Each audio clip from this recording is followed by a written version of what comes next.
नमस्कार दोस्तों, railway group D 2025 की सबसे बड़ी भर्ती आ चुकी है। 32,438 पदों के लिए आवेदन शुरू हो चुका है। लेकिन क्या आपको फॉर्म भरते समय कोई कंफ्यूजन हो रहा है और आपके मन में इससे जुड़ी बहुत सारे सवाल आ रहा है?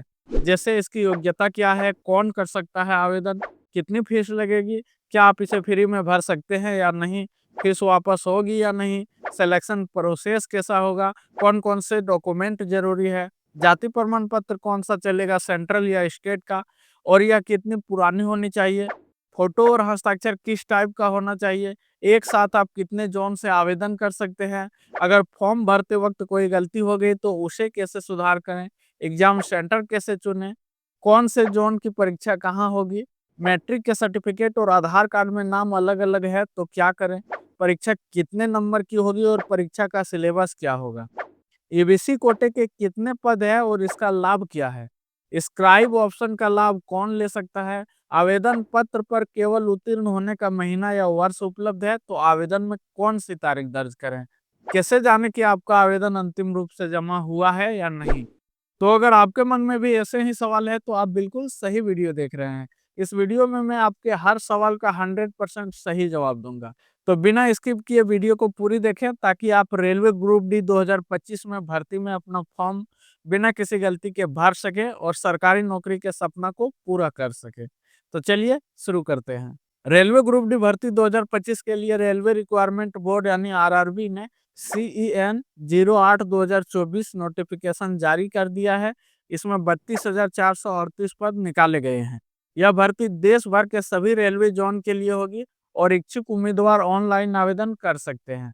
सबसे पहले अगर आप यह जानना चाहते हैं कि किस जोन से कितने पदों की वैकेंसी निकाली गई है, तो आप इसकी डिटेल्स का एक स्क्रीनशॉट ले लें और इसे आराम से एक-एक करके देख सकते हैं।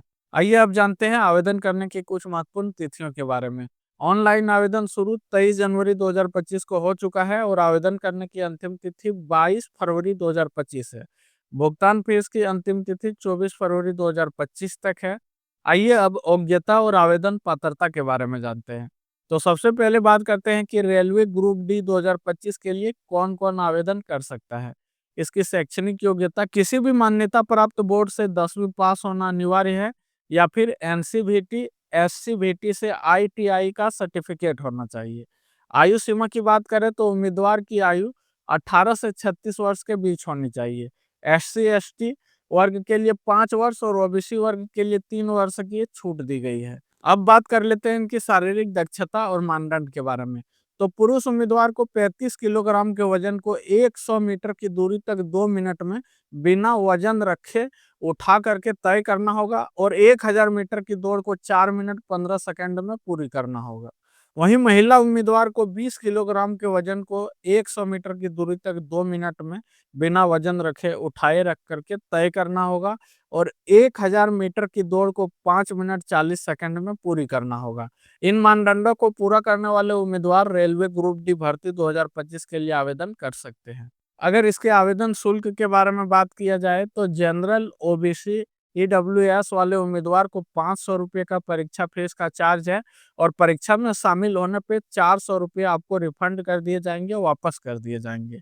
वहीं एसटी, एससी, पीडब्ल्यूडी महिला उम्मीदवार को 250 रुपये परीक्षा फीस रखा गया है और परीक्षा में शामिल होने के बाद पूरी राशि वापस कर दिया जाएगा। आइए अब जानते हैं इनके चयन प्रक्रिया क्या होगी।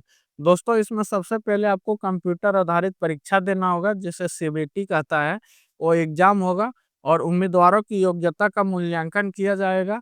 अगर उसमें पास होता है, सीबीटी के एग्जाम में सफल होता है, तो वैसे उम्मीदवारों के लिए पीईटी यानी शारीरिक दक्षता परीक्षा का आयोजन किया जाएगा और उसमें भी पास होने पे दस्तावेज सत्यापन यानी डॉक्यूमेंट वेरिफिकेशन किया जाएगा और मेडिकल टेस्ट अंतिम चरण में किया जाएगा और सभी दस्तावेजों की जांच किया जाएगा और आपका मेडिकल टेस्ट किया जाएगा। उसमें भी अगर आप पास होते हैं तभी जाके आप इसमें जॉब ले सकते हैं। आइए अब जानते हैं जाति प्रमाण पत्र के बारे में। तो एससी, एसटी, ओबीसी या ईडब्ल्यूएस के उम्मीदवारों को सेंट्रल गवर्नमेंट का जाति प्रमाण पत्र देना होगा। वहाँ पे आपको जाति प्रमाण पत्र अपलोड करते वक्त एक लिस्ट आता है, उनमें बहुत सारे ऑप्शन आते हैं जिसके द्वारा आप देख सकते हैं कि किस किस का जाति चलेगा। वहाँ पे आपको सर्कल ऑफिसर यानी कि जो सीओ की ओर से जाति दिया जाता है उसके बारे में जानकारी नहीं दी गई है, इसलिए आप कम से कम एसडीओ या डीसी लेवल का जाति प्रमाण पत्र बनाएँ, ताकि आपको इसमें बाद में कभी परेशानी का सामना नहीं करना पड़े। और जाति प्रमाण पत्र कितनी पुरानी होनी चाहिए, इसके बारे में कोई विस्तृत जानकारी नोटिफ़िकेशन में नहीं दी गई है, लेकिन कोशिश करें कि ये आप हाल में ही बना हो, ऑनलाइन माध्यम से बना हो और कम से कम पिछले 1-2 साल में जारी हुआ हो। अब बात करते हैं फ़ोटो और सिग्नेचर के बारे में। तो इसमें आपका जो फ़ोटो अपलोड करना पड़ता है, यह सफ़ेद या हल्के रंग की बैकग्राउंड वाला रंगीन पासपोर्ट साइज़ फ़ोटो होना चाहिए और अगर व्हाइट बैकग्राउंड है, तो व्हाइट पोशाक के साथ नहीं होना चाहिए, क्योंकि अगर बैकग्राउंड सफ़ेद है, तो पोशाक का कलर किसी और कलर का आप पोशाक पहन करके पासपोर्ट साइज़ फ़ोटो खिंचाएँ। रंगीन फ़ोटो ऑनलाइन आवेदन जमा करने की तिथि से 2 महीने से अधिक पुरानी नहीं होनी चाहिए। इसके नोटिफ़िकेशन के अनुसार इसका आकार 35 एमएम गुना 45 एमएम या 320 गुना 240 पिक्सल का होना चाहिए। और अगर इसकी रेज़ोल्यूशन की बात करें, तो कम से कम 100 डीपीआई से अधिक का रेज़ोल्यूशन होना चाहिए और इसका फॉर्मेट जो है जेपीईजी प्रारूप में होना चाहिए। फ़ोटोग्राफ का आकार 50 से 100 केबी के बीच होना चाहिए। साथ ही रंगीन फ़ोटोग्राफ किसी प्रोफ़ेशनल स्टूडियो में लिया हुआ होना चाहिए।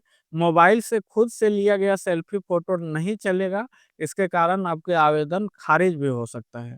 फ़ोटो में अभ्यर्थी को सामने से स्पष्ट दृश्य होना चाहिए, बिना टोपी और धूप चश्मा या काला चश्मा पहने हुए होना चाहिए।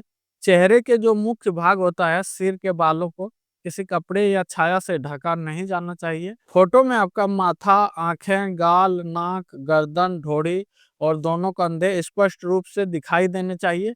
इसके अलावा कोहनी के नीचे यानी कि इससे नीचे का हिस्सा फ़ोटो में नहीं दिखाई देना चाहिए। चेहरे के भाव स्वाभाविक होना चाहिए, जैसे कि मुस्कुराहट या फिर भौं सिकड़ना, भौं को ऊपर उठाना नहीं चलेगा। आँख स्पष्ट रूप से खुली होनी चाहिए और सीधे सामने की ओर देखनी चाहिए। साथ ही फ़ोटो उचित रेज़ोल्यूशन, चमक और तीक्ष्णता और निरंतर टोन गुणवत्ता के साथ स्पष्ट होनी चाहिए। फ़ोटो पर हस्ताक्षर, नाम, तारीख या कोई अन्य निशान नहीं होना चाहिए। यदि अभ्यर्थी चश्मा पहनता है, तो फ़ोटो में चश्मे पर कोई चमक या प्रतिबिंब नहीं होना चाहिए तथा आँखें स्पष्ट रूप से दिखाई देनी चाहिए। और अगर सिग्नेचर की बात करें, तो आवेदक को केवल सफ़ेद कागज़ पर काली स्याही वाले पेन से हस्ताक्षर करना होगा और यह रनिंग हैंडराइटिंग में होना चाहिए और यह जेपीईजी फॉर्मेट में चाहिए। इसका साइज़ 50 एमएम गुना 20 एमएम या 140 गुना 60 पिक्सल की होनी चाहिए।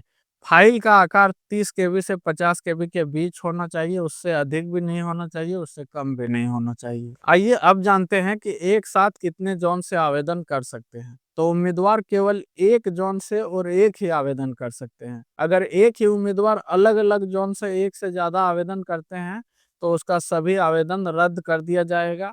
और अगर एक बार आपने किसी जॉन को सेलेक्ट करके आवेदन को सबमिट कर दिए, तो दोबारा आप उस जॉन को एडिट नहीं कर पाएँगे। आइए अब जानते हैं, बहुत सारे लोगों का यह सवाल था कि अगर कोई जानकारी गलत भर दी गई है, तो क्या करें? तो आवेदन जमा करने के बाद सुधार करने का ऑप्शन दिया जाएगा और सुधार करने की जो इसकी तारीख है, 25 फरवरी से लेके 6 मार्च 2025 तक ₹250 के शुल्क के साथ आप आवेदन में सुधार कर सकते हैं। मगर आवेदन करते वक़्त दिए गए मोबाइल नंबर, ईमेल आईडी तथा रेलवे ज़ोन को छोड़ कर के बाकी के चीज़ों में आप सुधार कर सकते हैं। आइए अब जानते हैं, क्या ये उम्मीदवार अपनी पसंद की परीक्षा केंद्र या परीक्षा के शहर को चुन सकते हैं? नहीं, परीक्षा केंद्र या शहर का आवंटन आरबीआई के द्वारा निर्धारित किए जाएँगे। उम्मीदवारों को यह ध्यान रखना चाहिए कि जो उसका सीबीटी यानी कंप्यूटर बेस्ड एग्ज़ाम होगा या पीईटी होगा, उसे शामिल होने के लिए उन्हें किसी अन्य शहर या किसी अन्य राज्य की भी यात्रा करनी पड़ सकती है। फॉर्म को भरते समय केवल आपको रेलवे ज़ोन को चुनने का ऑप्शन आएगा, ना कि एग्ज़ाम सेंटर या सिटी का। आइए अब जानते हैं, अगर मैट्रिक सर्टिफिकेट और आधार कार्ड में नाम अलग है, तो क्या करें? अगर आपके मैट्रिक सर्टिफिकेट और आधार कार्ड में नाम अलग-अलग है, तो आपको मैट्रिक प्रमाण पत्र में लिखा हुआ नाम ही आवेदन फॉर्म में भरना होगा। और अगर आपने नाम बदलवाया है, तो आपको फॉर्म में अपना पुराना नाम और नया नाम दोनों सही जगह पे भरना होगा। जब आप आधार वेरिफिकेशन कीजिएगा, तो वह अगर आपके द्वारा दी गई जानकारी से आधार की डिटेल से मेल नहीं खाएगा, तो वहाँ पे आपको एक अलग से कॉलम दिया जाता है, उसमें आपको अपना सही नाम को भर के दर्शाना पड़ता है। नाम परिवर्तन के मामले में राजपत्र, अधिसूचना या अन्य कानूनी दस्तावेज जो कि सत्यापन यानी डॉक्यूमेंट वेरिफिकेशन के समय आपको दिखाना पड़ेगा कि किस कारण से आपका नाम चेंज है। फॉर्म की सभी जानकारी मैट्रिकुलेशन प्रमाण पत्र से मेल खानी चाहिए। अगर नाम में अंतर है और कोई कानूनी प्रमाण पत्र नहीं है तो सबसे पहले इसे सही करवा लें, उसके बाद आपका आवेदन स्वीकृत हो सकता है। आइए अब जानते हैं इसके परीक्षा के पैटर्न और सिलेबस के बारे में। तो रेलवे ग्रुप डी 2025 की परीक्षा 100 नंबर की होगी और इसमें 4 सेक्शन होंगे। गणित से 25 प्रश्न होंगे, रीजनिंग या जनरल इंटेलिजेंस से 30 प्रश्न होंगे, वहीं समान विज्ञान यानी जनरल साइंस से 25 प्रश्न होंगे और समान ज्ञान यानी general awareness and current affair से 20 प्रश्न होंगे। कुल समय इसकी 90 मिनट की होगी।